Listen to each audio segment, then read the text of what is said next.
지난주 HLB는 약세를 보이며 10월 셋째 주를 3.99% 하락으로 마감하였습니다. 72,000원짜리는 나름 의미가 있기 때문에 해당 구간을 방어해줄지가 지난주 관건이라고 말씀드렸는데 접전을 벌이기도 했지만 해당 구간의 에너지를 확인한 채 한 발 물러난 모습입니다. 장전 코멘트에서도 말씀드렸지만 장대 음봉을 하루 만에 커버하는 장악형 양봉이 나오면 추가 상승 가능성이 상당히 크다는 것이 일반적인 차트 이론이지만 10월 14일 음봉은 거래량이나 등락폭이 장대 음봉에는 미치지 못했기 때문에 기대와 달리 장 초반 72,000원을 터치하는데 그치고 말았습니다. 다만 이러한 양봉은 몸통의 절반 이상만 방어해준다면 2차 상승 파동까지 기대할 수 있으며 반대로 해당 양봉의 시가를 하회한다면 추가 하락 가능성 또한 커지기 때문에 상황에 따른 유연한 대처가 필요한 구간이라 할 수 있습니다. 해당 구간에 대한 대응 전략은 금요일 장전 코멘트에서 안내드렸으니 참고가 필요하신 분들은 무료로 제공하는 텔레그램 장전 코멘트에 입장하셔서 직접 확인하시기 바랍니다. 출양파 채널은 HLB 영상을 업로드하지 않을 때 2,785명의 구독자가 참여하는 텔레그램 장전 코멘트에서 글로벌 주요 시황과 함께 HLB 분석을 매일 무료로 진행하고 있습니다. 입장 방법은 고정 댓글에 링크나 더보기란을 참고하시기 바랍니다. 최근 3거래일간 조정을 받으면서 거래량이 크게 줄어들었는데 하락 시 거래량은 매도량에 포커스를 두는 것이 기본입니다. 최근 차트 모습은 조정을 보이면서도 매물 출회가 적었다는 것을 알 수 있습니다. 10월 11일 급락 이후 5거래일간 거래량을 살펴보면 상승했던 이틀간의 거래량은 550만 주였으며 조정을 보인 4거래일간의 거래량은 500만 주에 미치지 못했습니다. 급락 이후에는 추가 하락을 경계한 매도세보다는 저가 매수에 집중하는 물량이 더 많았다는 것을 알 수 있습니다. 거래량이라는 것은 매도세와 매수세의 결과물인데 급격한 하락 이후 나온 저점 음봉은 거래량에 따라 추가 매물 출회 가능성이 축소된다는 것을 암시하는 경우가 적지 않습니다. 초보 투자자들은 음봉을 막연하게 경계하는 경우가 많은데 음봉이 나왔다는 이유로 무조건 차트를 부정적으로 해석할 이유가 없다는 것을 참고하시면 차트를 이해하는 데 많은 도움이 될 것입니다.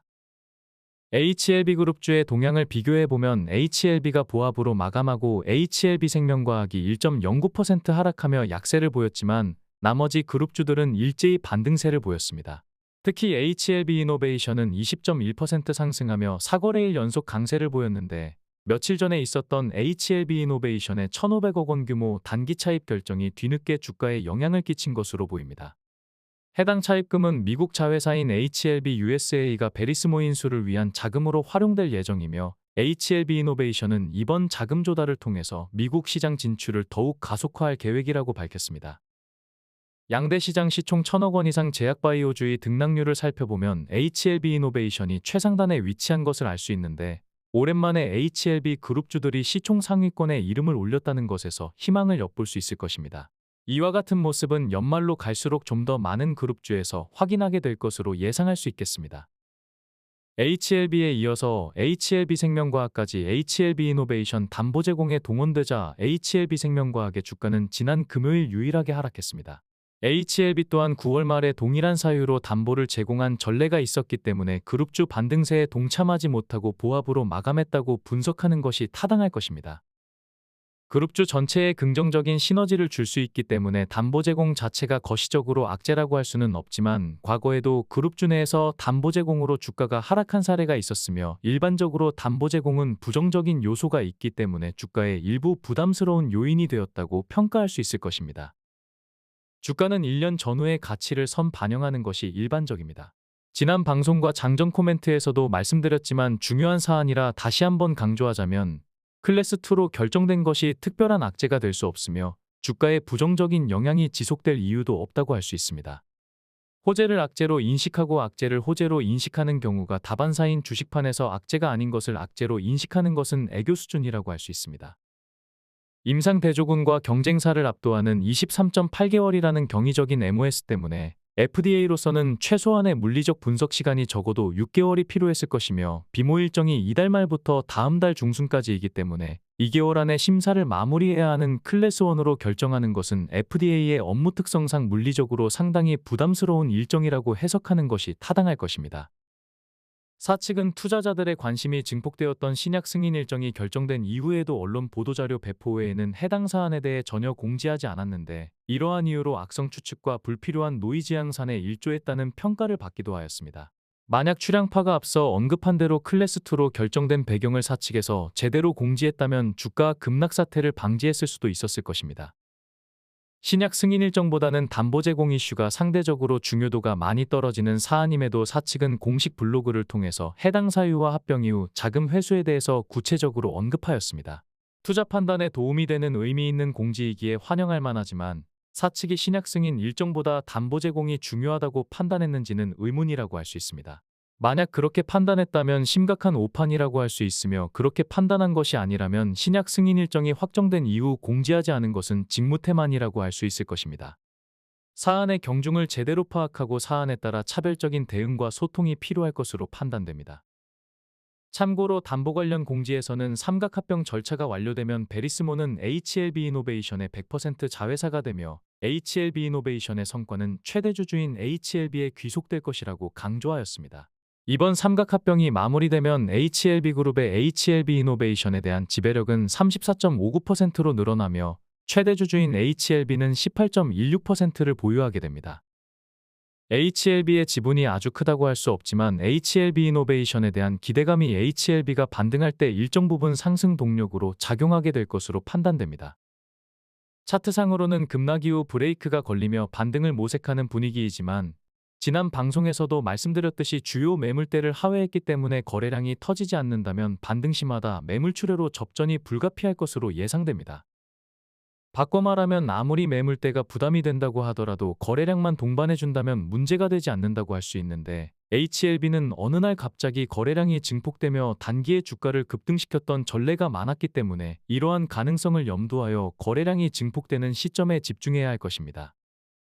기업의 펀더멘탈은 그대로인데 주가만 하락했다면 매력적인 매수 기회가 될 것입니다. 리보세라닙과 캄렐리주맙 간암 1차 병용요법은 과거의 임상 데이터 분석 영상을 통해 말씀드렸듯이 편중된 인종 등 일부 우려가 있는 것도 사실이지만 압도적인 MOS와 약가만으로도 경쟁력이 충분한 상황입니다. FDA 재신청과 비모 일정 확정으로 신약 승인 가능성은 오히려 커졌기 때문에 클래스2로 인한 불합리한 조정은 진성 주주에게는 추가 매수 찬스가 될 것입니다. 게다가 신약 승인 일정이 확정되었기 때문에 세력들이 인위적인 기획 조정을 한없이 시도할 수만은 없을 것입니다.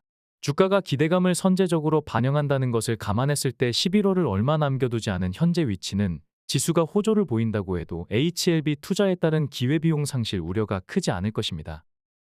2019년 차트를 보시면 급등 전에 주가가 폭락했다는 것을 확인할 수 있는데, 자주 언급했듯이 석연치 않은 진 회장의 선택적인 솔직함으로 인한 부정적 임상 데이터의 조기 노출과 이에 동조한 언론 플레이가 가장 큰 영향을 끼쳤을 것입니다. 이후 HLB 주가는 바닥을 찍고 10배 이상 급등했지만 위암 3, 4차라는 재료의 정당한 가치라고 보기에는 무리가 있을 것이며, 직전에 주가가 폭락했을 때 역시 파이프라인의 실제 가치와는 무관하게 불필요한 발언과 세력들의 언론 플레이가 합세해서 투자자들의 공포심을 자극하여 비이성적인 패닉세를 부추겼다고 평가할 수 있을 것입니다. 자주 강조드렸듯이 호재나 악재의 유무나 경중은 주가의 향방이나 변동성과는 별개인 경우가 비일비재합니다. 급등을 쫓는 것이 기회가 아닌 경우가 허다하듯이 급락 또한 위기의 전조현상이 아닌 경우가 많다는 것을 유념해야 할 것입니다. 수급별 매매 동향 차트를 보시면 기관과 개인이 실망 매물을 쏟아낸 가운데 외국인이 적지 않은 매물을 받아주었다는 것을 알 수 있습니다. 신약 승인 일정이 발표된 이후 기관과 개인은 매도세를 강화하고 있지만 외국인들은 저가 매수에 집중하는 모습입니다. 외국인이 HLB 수급을 주도하고 있기 때문에 이들의 수급 동향에 주목할 필요가 있는데, CRL 이후와 1년 장기 수급은 물론이고 최근 3개월을 제외한 모든 구간에서 매수 우위를 유지하고 있다는 것은 고무적이라고 할 수 있습니다. 외국인들의 HLB 보유 비중 차트를 보시면 보다 명확하게 체크할 수 있는데, 최근 주가가 급락하고 있음에도 외국인들은 꾸준히 매수세를 늘리며 22.07%의 보유 비중으로 역대 최고 수준에 육박하는 모습을 보이고 있습니다. CRL 이후 주가가 급락했을 때 외국인은 오히려 보유 비중을 확대해왔었는데, 이번 급락 사태를 이용해 또다시 비중을 확대하고 있다는 것을 알 수 있습니다.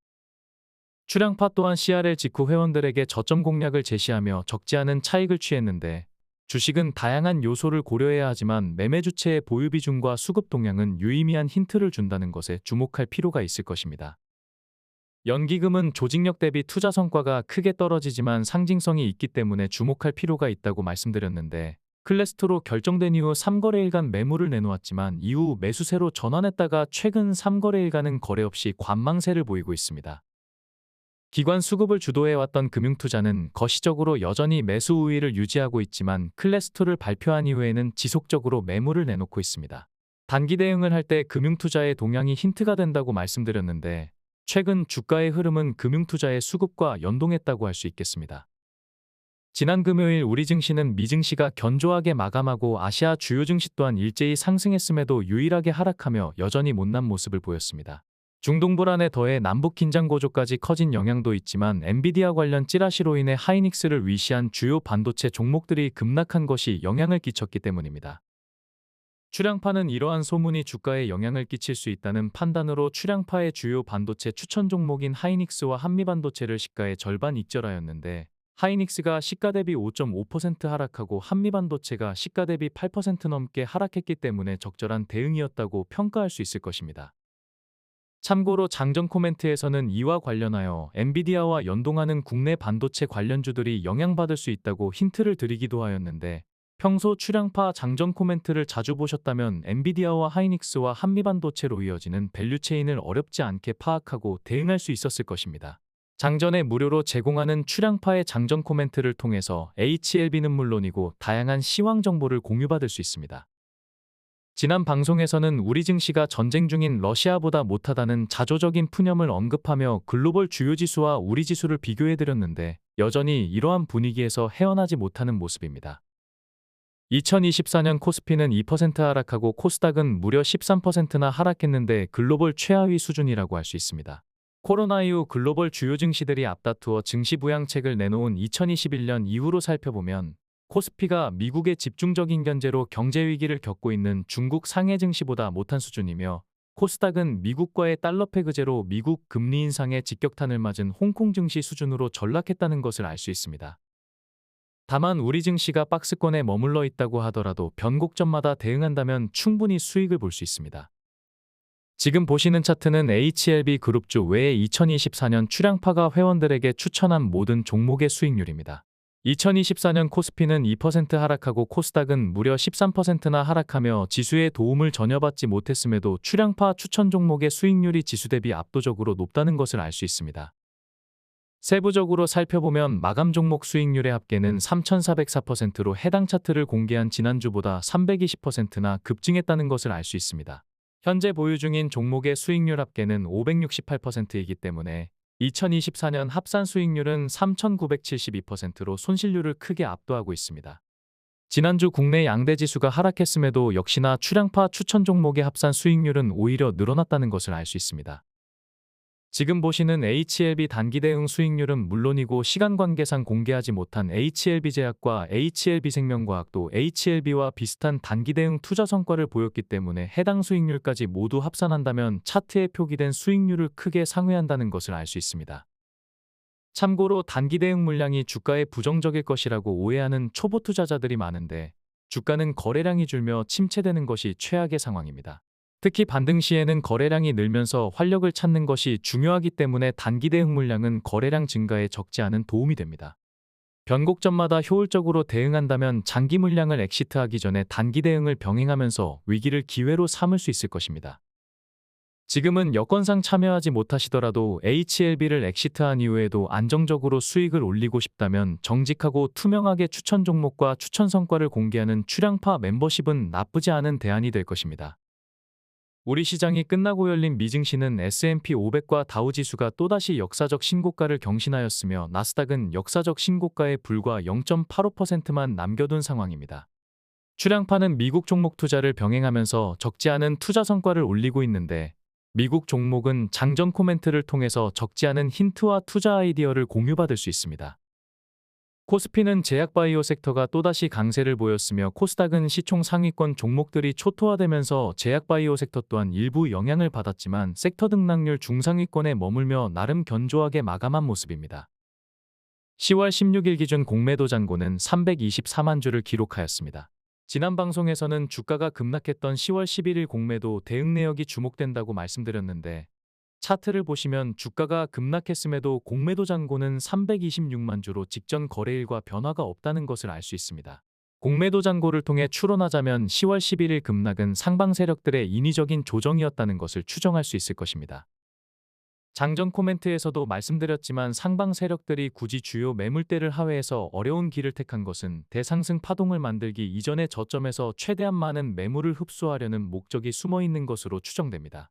앞서 말씀드렸듯이 현재 차트 위치는 웬만한 거래량으로는 돌파하기 어려운 구간들이 켜켜이 놓여 있는데 그만큼 해당 변곡점에서는 적지 않은 매물이 출회될 가능성이 크기 때문입니다. 너무나 뻔한 전략이지만 너무나 뻔하게 개인 투자자들이 반복해서 당하기 때문에 이러한 패턴이 수시로 반복된다고 할 수 있지만 연말로 갈수록 신약 승인 일정이 촉박해지기 때문에 이러한 휩소 패턴은 현저하게 줄어들게 될 것으로 판단됩니다.